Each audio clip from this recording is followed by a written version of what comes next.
Hey guys, welcome back to another video. So, do you all remember when Harry used the Resurrection Stone in the Deathly Hallows and brought back his mother, father, Remus and Sirius, which gave him the strength and boost he needed in order to face Voldemort, knowing that he was certainly about to die. It was a really lovely moment in the book and a beautiful scene in the movie. You can see the strain on Harry's face along with the guilt he felt that so many people had died for him. It was hard for Harry to accept that stopping Voldemort was the real reason that this whole war had ensued, not just keeping Harry out of harm's way. Anyway, something that really surprised me, and I'm sure surprised many of you, was the fact that we didn't see Dumbledore, despite his death affecting Harry quite badly. It was only when I had the Deathly Hallows on the other night and I looked at the scene and I thought, why didn't he actually bring Dumbledore back? Even though he was the one to give Harry the stone in the first place, there definitely has to be a reason for it. I've actually got more than one reason, so we'll take you all through them today. So let's do it. Guys, before we start, I'd like to talk about today's sponsor, Surfshark. Surfshark offer you an incredibly powerful VPN to protect your internet privacy. In today's computer age, hackers are constantly trying to gain access to your bank account details, your social media passwords, and access to your personal information, amongst many other things. This can all be prevented when browsing under Surfshark's protection. Not only does it protect your privacy, it also offers you a lot more. Different countries have different viewing restrictions on what content can be viewed. Therefore, by logging into a VPN based in another country, you can gain access to that content that may be blocked in the country that you live in. For those of you who've always wanted to watch the full 8 Harry Potter movies on Netflix, but haven't been able to in your own country, you can simply select Turkey on your Surfshark VPN location and have full access to every single one of them. It's that simple. If you join Surfshark today, you will get 85% off, 3 extra months for free. You'll also be able to use Surfshark on as many devices as you like. There's no limits. And finally, there's a 30-day money-back guarantee. Basically, if you're not happy, if you're not satisfied, then your money will be returned. It's a no-brainer, guys. So sign up to Surfshark right now by clicking the link in the description below. If I'm honest, I think there's a grey area that surrounds the Resurrection Stone.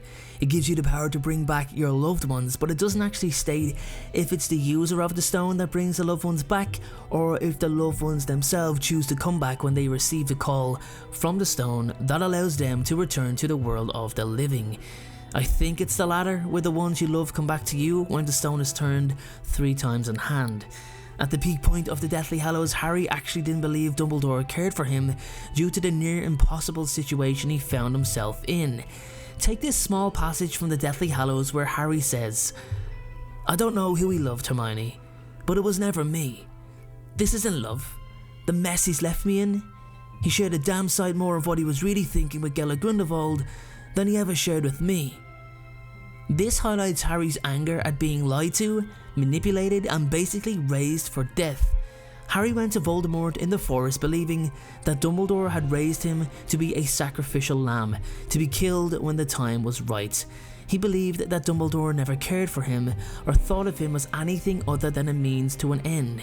Even in the best of times, his relationship to Dumbledore had been nothing of that of a child to a parent, but that of a protege to a mentor, so he can understand how his attitude towards him changed. So if it's a case of Harry having the power to bring the loved ones back he wanted, he simply didn't want Dumbledore there.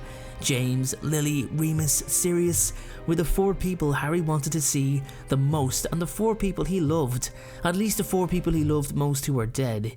He had waited his entire life to finally meet his parents, and by nature's law shouldn't have ever met them, but hey, that's the power of the stone, that's the power of magic, so it makes sense that they would be the 4 people who he would see at that very point. The people who could give him comfort, reassurance and the courage he needed in order to finally face Voldemort and, in reflection, face what he believed to be certain death.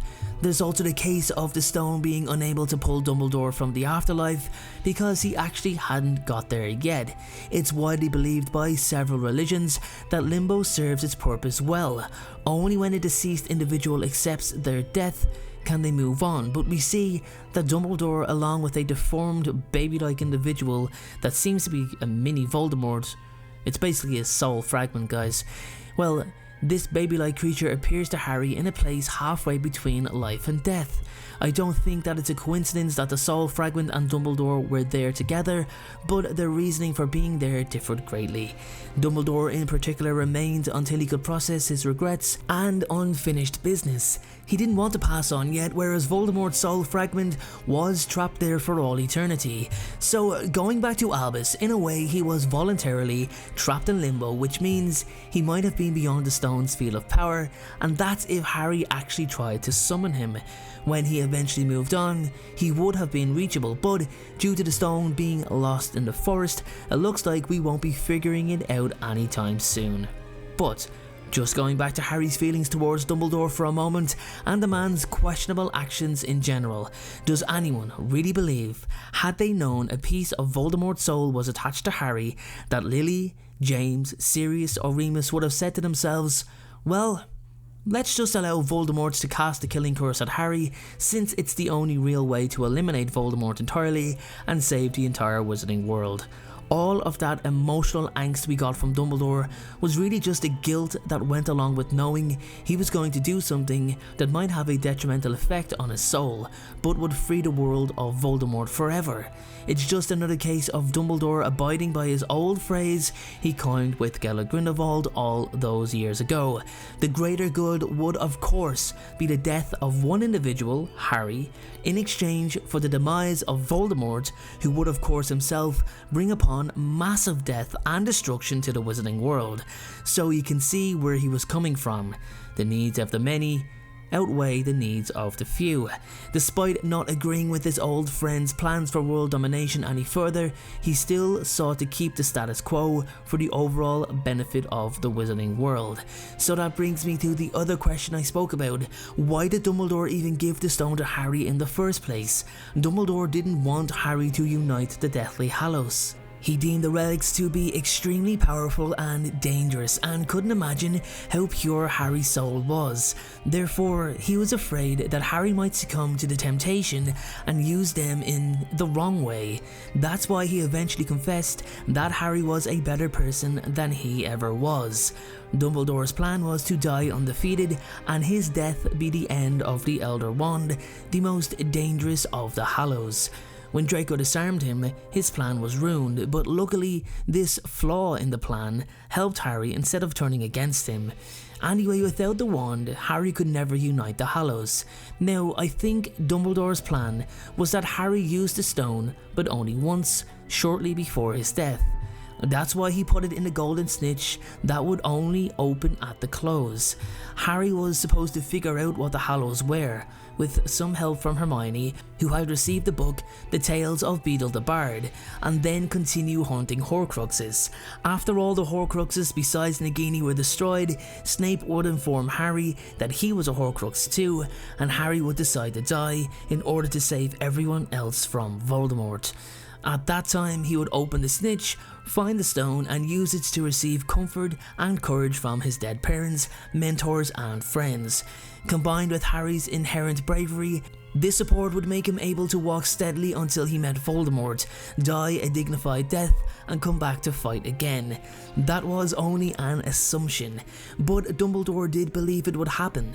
Anyway guys, with that being said, that's today's video on why Dumbledore didn't appear when Harry used the Resurrection Stone. On a side note guys, I also featured as a guest on the 41st View podcast, where I talk about life as a YouTuber. It is an adult discussion, so be aware of that when listening. The link to the episode is in the description below. Let me know if you have anything left to add yourself. If you do, please do so in the comment section below. I'll see you all in the very next video.